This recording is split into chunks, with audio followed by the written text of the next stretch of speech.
Can you lift your head at the moment you begin to breathe out?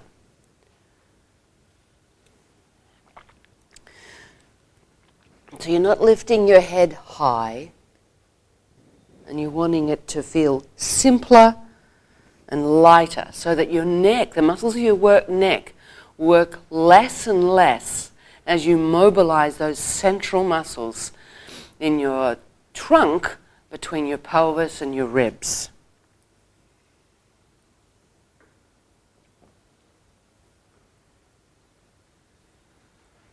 Feel how your ribs on your left side, what they're doing. You feel they're moving toward the floor, maybe even fanning out a little bit as you lift your head on this side.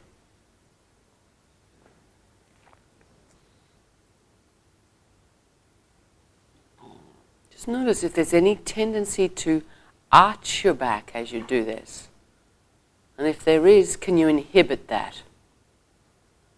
There's a lot less this afternoon than there was this morning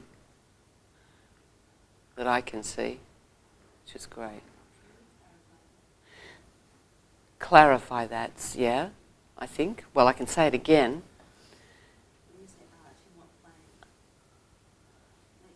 It's a sagittal plane arching.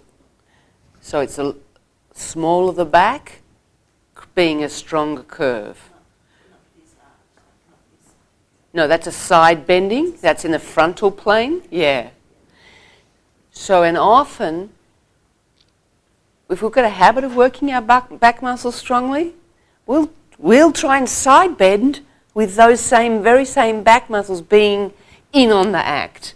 So we're just looking for, can you, instead of that which inhibits the folding of the ribs, so you're looking for the action where you don't tilt your pelvis forwards, another way of saying it, but you keep your pelvis as it lies and side bend. Thank you for the question. Okay, please leave that. Roll onto your back and rest.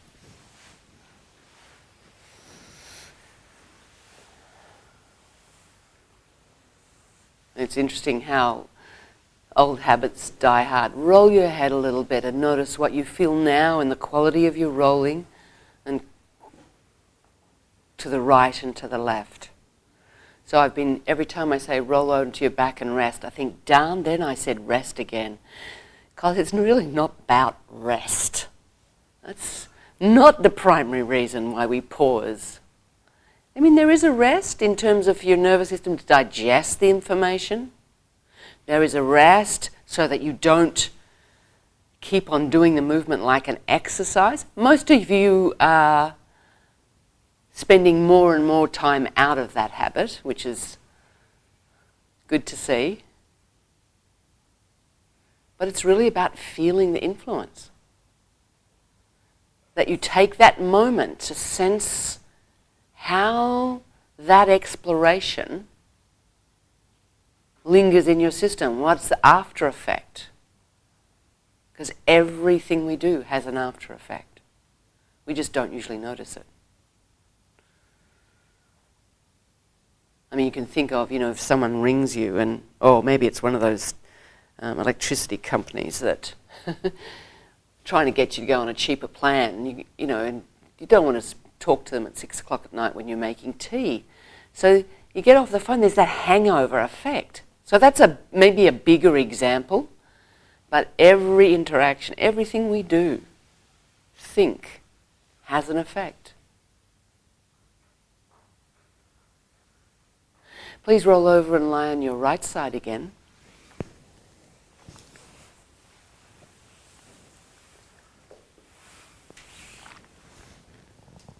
Put your left hips at a right angle, knees at a right angle.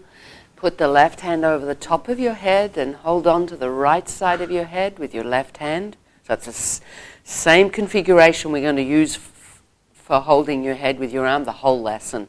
Just in this lesson, we go from side to side.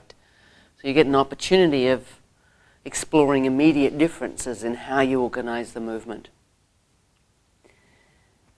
Lift your head in this way And then keeping your nose in the same direction, so your nose does not turn down to the floor, could you begin to move your head with the help of your arm so that you draw a circle with your head and your arm? That means you lift your head will move your arm forwards, your arm will move your head forwards, and then your head will lower back down to the floor, and then slide backwards, and then lift away from the floor, and then come forwards again. So your nose stays pointed to the wall in front of you. It's not turning your nose down towards the floor.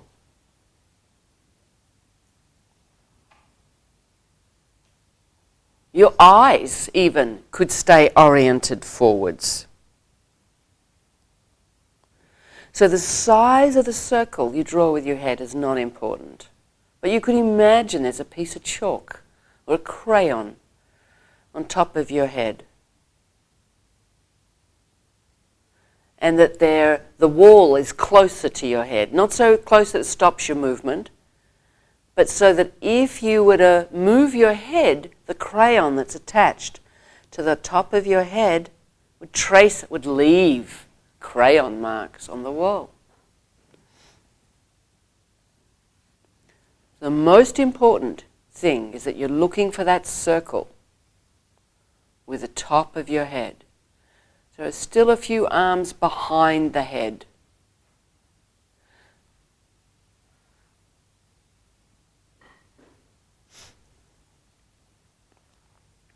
So your head is going forwards and backwards relative to yourself while your nose stays oriented forwards.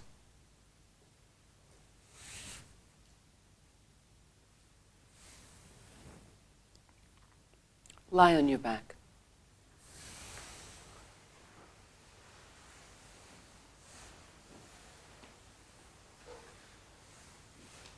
And then roll to your left side.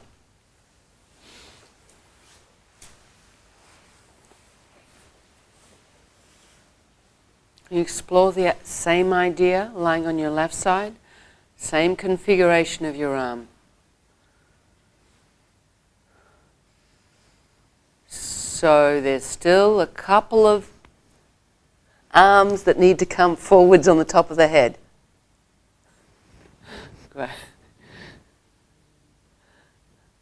So you're lifting your head with the help of your hand. Your intention is always to do less and less work in your neck. And you're moving your head in a circle, top of your head in a circle. You have a crayon on the top of your head.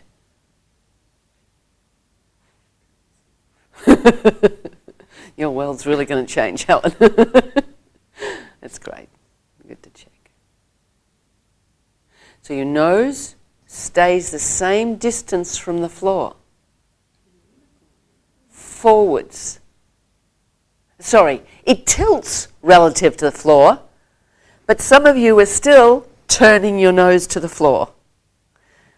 And it evokes different possibilities around the axis of your spine. So yes, your nose is going to tilt, but it stays forwards.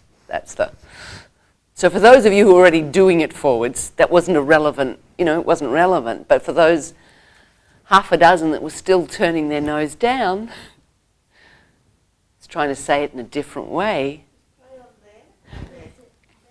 Crayon is on the top of your head. Where's the top of your head? We asked that question this morning. It's off. It's difficult to identify.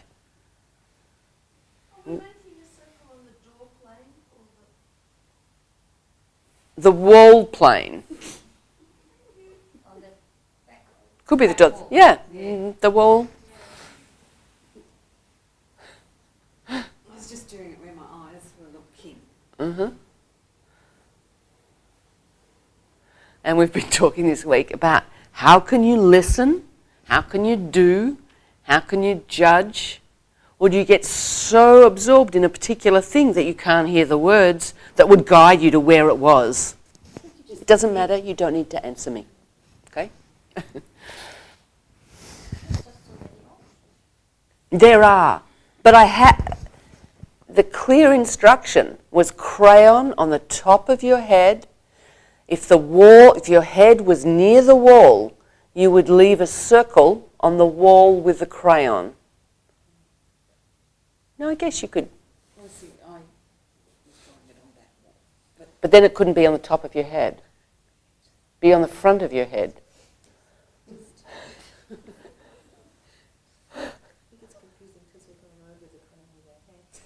Oh, the hand's the confusing problem. The hand's the trouble.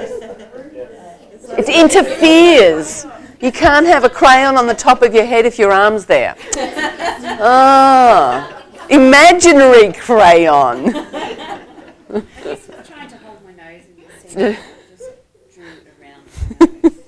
This is all to prevaricate, so I don't have to admit that this side is really hard. Okay, so change directions. Is that direction easier, Margaret? Any easier or harder still? I think it's easier. So, isn't that interesting? Interesting, because usually we pick the easier direction first, but not always. I go in that club. When I first began, I used to incredibly good at picking the harder direction. But there is one direction that'll be easier. There'll be a reason usually why you chose that direction. Keep thinking about the circle. Okay? And leave it. And roll onto your other side. And do you remember which direction you circled first on the other side? You don't? Clockwise or counterclockwise? With a crayon.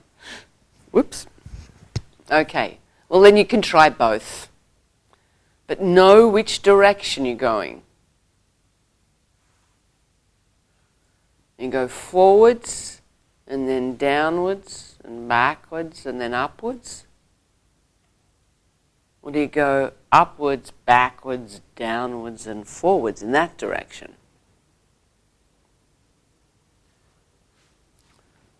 Another way of looking at it, if there was a clock on the wall above your head, and you're pointing a laser light from the top of your head that could go through your arm, would that laser light be moving around the clock in a clockwise direction or a counterclockwise direction? Nice blocking technique. Okay, get the jiggy with it, Stephanie, huh? Yeah, that one works. Some will work for some, and others will work for others. One way's a circle, the other way's a square. Somebody discovered one way they had a circle and the other way they had a square. Interesting. Okay, lie on your back. With a question. Oh, anything interesting?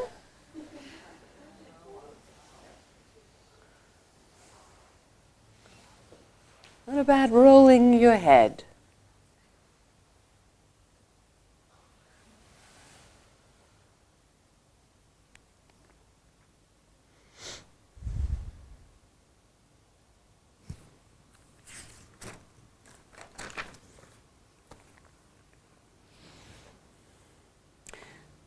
Please roll onto your right side, same position. Same position except. Now lengthen your left leg. So your right leg is bent up at a right angle and your left leg is long. Your left hand is over the top of your head, holding onto your right temple. And see what it's like. Lift your head and then lower it. And now lift your head and leg together. Does your head feel lighter? So do that several times. Explore that. is it easier if you do them together rather than separately? How could that be? You're lifting more. But you might be lifting more, but it mobilizes those central muscles between your pelvis that can act more effectively. They have more power available to them.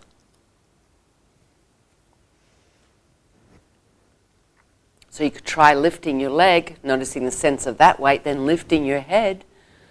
And see, does your leg lift a little higher? Or does it lighten in effect?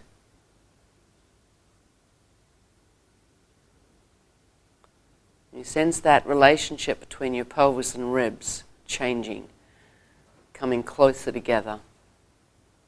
Okay, rest on your side.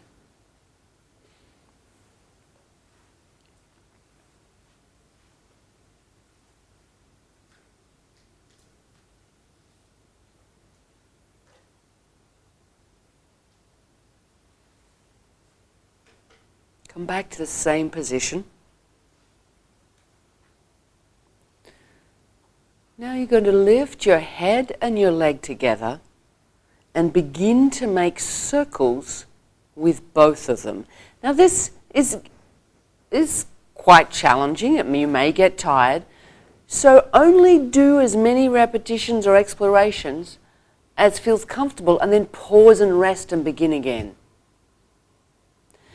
So it's as if your sole of your foot is drawing a circle on the wall below your foot, and your head is drawing a circle on the wall above. And notice how you're doing that. What happens? Are your head and leg in front together and back together? Or is your leg behind when your head is forwards and your leg in front when your head is backwards?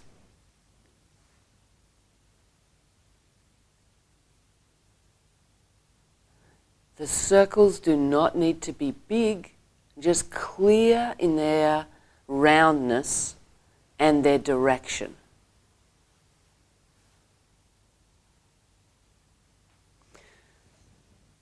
Change directions.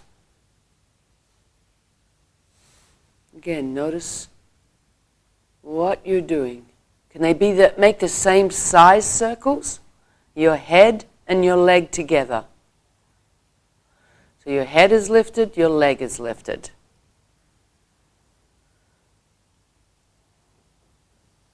And you're finding out if they go in the same direction together, forwards and backwards, or do they go in opposite directions? Relative to yourself. So it's not necessarily the direction of the circle, but it's relative to yourself. Your central axis. Okay.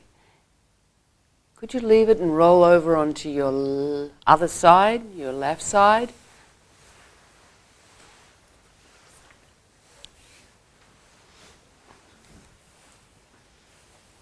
And explore the same idea here.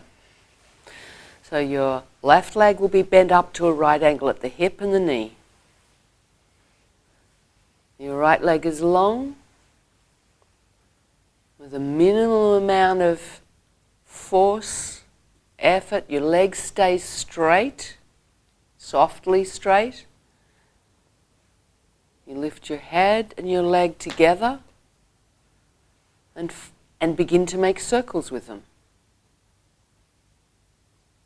And find out, is your head and foot in forward of your spine together and backward of your spine together? Upward together and downward together? Or the opposite? Or maybe it's a combination. When it's a combination, it gets harder to figure out because it's changing.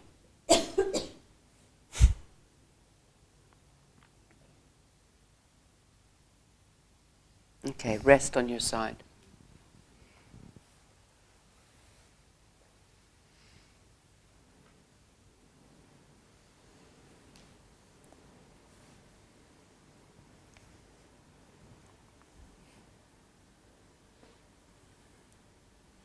The next time you stay on your left side, you lift your head and your leg together. See if you could move them in the same direction as each other. So that means your head and your leg will be up together, your head and your foot will be forwards together, your head and your leg will be downwards together and behind you together.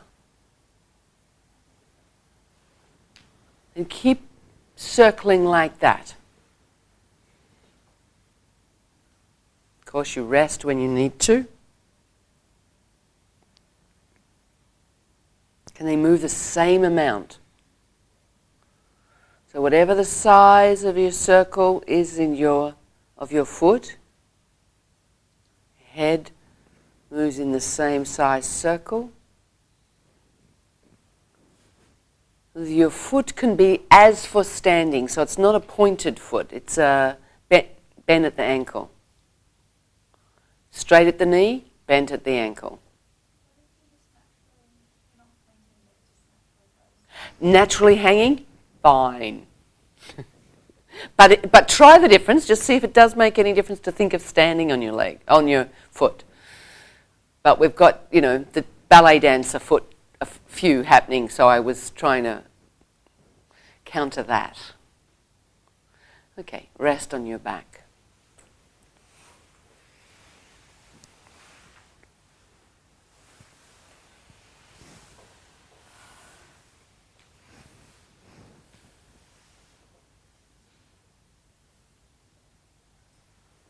And roll onto your right side. Same configuration. Making circles the same size with your head and your foot, your leg. And so there, when your head and your foot will be forwards together, your head and your leg will be backwards together.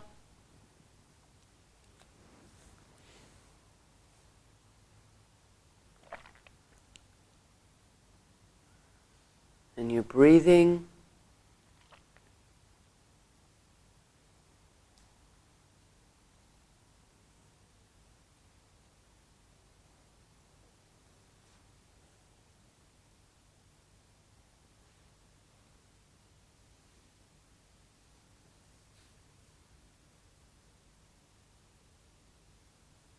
So some feet lift a lot higher than the head. Some heads are lifting a lot higher than the foot. Could you start with them at the same height?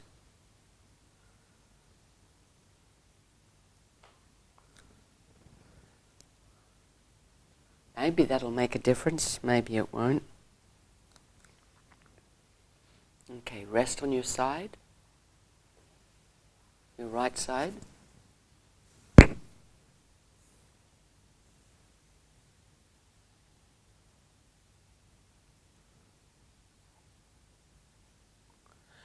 In a moment, you're going to return to making circles with your head and your foot in space. But this time, when your head is forwards, your foot will be backwards. When your head is downwards, your leg will be upwards. When your head is backwards, your leg will be forwards. So relative to yourself, they're going in opposite directions. Moving in opposite directions.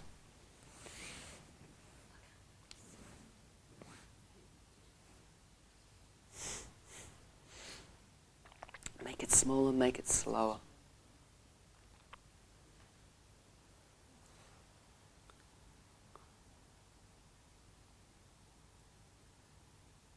And if you can't get to circling, if every time you move to a circle you lose it, just try the different directions. Move your head forwards and your leg backwards. Head backwards, leg forwards. Or move your head down to your arm and your leg up, and your leg down and your head up.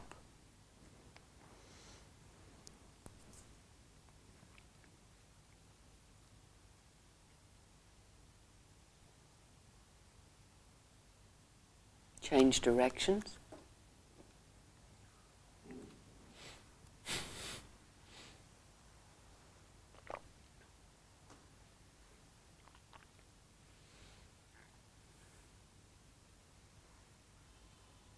And rest on your back. Ah, cake? Have you got that rule yet? You haven't had that rule? Other training programs have the rule where your mobile phone goes off during class. That person has to bring cake. Oh, yes. You did have that, yeah.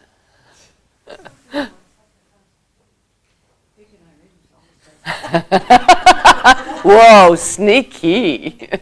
Good idea. Please roll over onto your other side. And see what it's like to move again. Explore the circling in opposite directions on this side.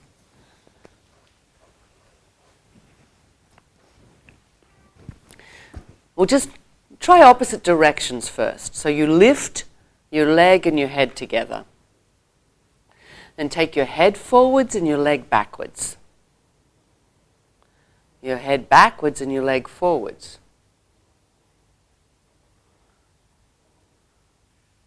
And then try the other directions, lifting your head and lowering your leg. Lifting your leg and lowering your head.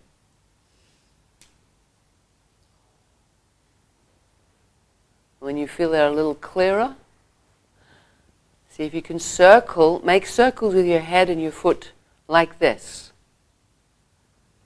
So they're always moving opposite direction relative to one another. When your head is up, your foot is down. When your head is forwards, your foot is backwards. Etc. Beg your pardon? And if you can't do it? You can rest. You can imagine it. Wonder why? Wonder how? Why do I have a disconnect? You know, it's very interesting what we do when we can't do something. And rest. So my daughter went to a seminar yesterday. She's 29, and she went to this seminar. It's about personality typing, and it was quite a simplistic type of way, but it was fun. And you roll on your back and rest. You can roll your head, and you can listen to me. And they did 4 personality types in this particular seminar, and they were playful, precise, powerful, and peaceful. And they showed video clips of these people when something went wrong in their lives, when they couldn't do something. So you could just imagine, what would a video clip of yourself look like? And as you know, you've had many experiences of impossible things becoming possible. Possible, easy, and easy, elegant. And some things take longer than others, and a different day and a different headspace, maybe it's a little easier. Have you rolled your head left and right? So she discovered her ex-boyfriend was exactly the character that she has least tolerance of. That was one thing. She had a new understanding of me, she said. Like that one. Could you bring the soles of your feet together?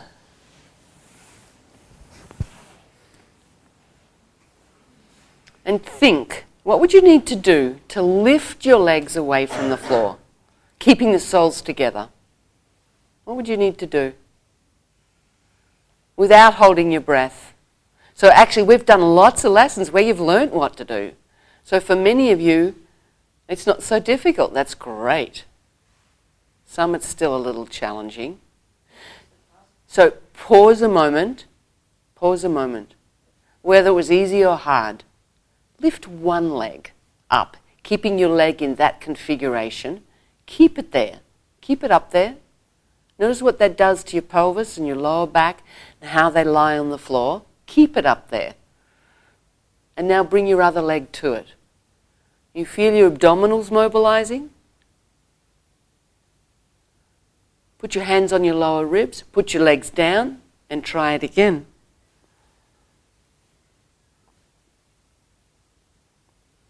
How could we add another variation? It's a positional change, but still on your back, that might facilitate the abdominals even more. What do you know? Pardon? Lifting your head, yes. Interlace your fingers. Put your hands behind your head. Lift your head and then lift your legs. And see, is that easier? Rest your head down a moment. Then lift your head again. Draw your elbows together. Feel how your sternum is sliding downwards, your ribs are folding down on the front surface of your chest. And then lift one leg and then lift the other leg to it. Then put one leg down and then take the other leg down. While your head stays lifted, next time both feet are down on the floor, pause there and then lift both of them together again. Just see, did it get any easier? And lower them. Okay, leave that. And rest on your right side, please.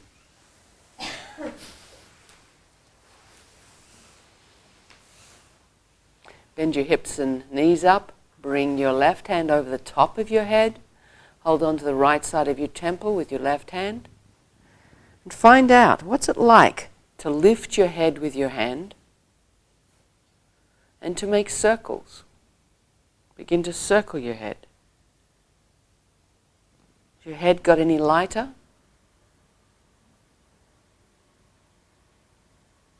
Are you sensing the link between your head and your pelvis a little more clearly? Can you change directions? Is your circle any rounder, smoother?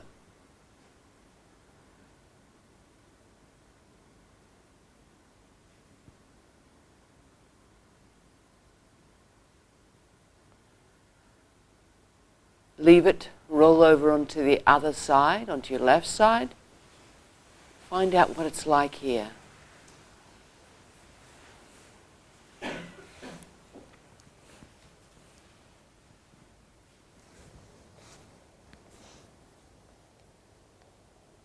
First of all, just simply lifting your head. What do you notice through yourself? Through the length of your spine.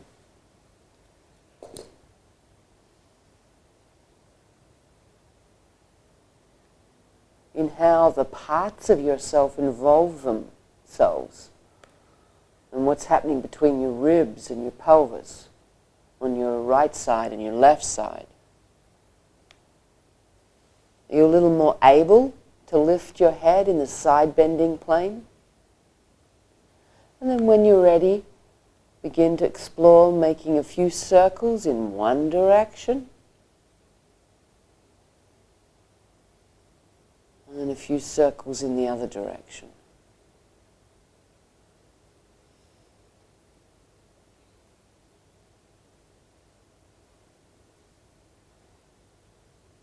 And let it go. Roll onto your back. Sense the contact of yourself with the floor.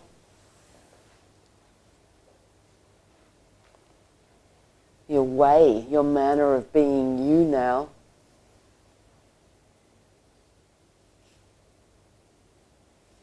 Whether you like the feeling. like how you feel now. Roll your head a little right and a little left.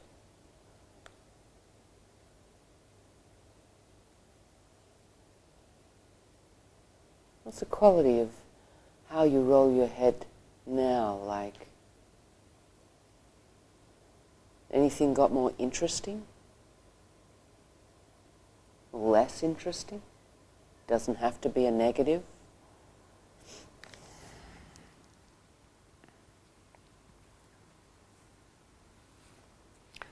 And leave that and slowly roll yourself to one side and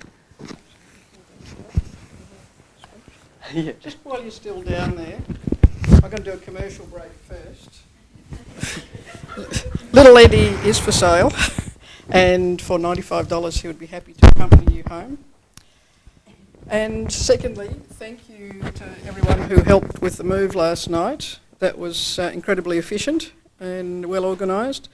Tonight we move again, only it's out of the building this time.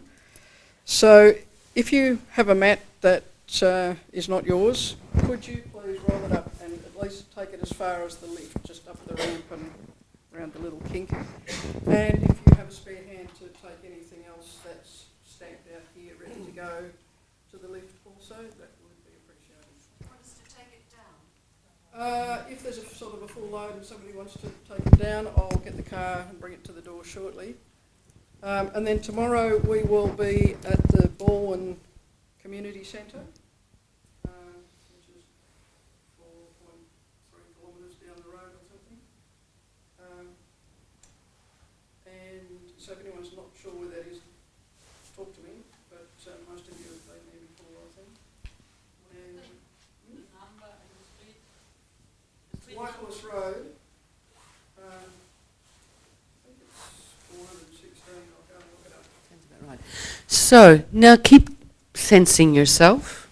Notice that you went to tomorrow, or if you went to tomorrow, or if you're staying with your own experience of you created with that lesson. And bring yourself up to standing so that you get a chance to see how has that lesson landed? Differently to other lessons? Similarly? Has it built on something? Has it brought back something that you felt before? So what emerges? And then begin to walk. And notice your lines, your legs, your arms, your spine. And as you walk now and as you walk to where you're going this evening, keep lingering, savouring, tasting what emerges for you. That's the way you keep it with you. That's the way you make it yours. So see you tomorrow.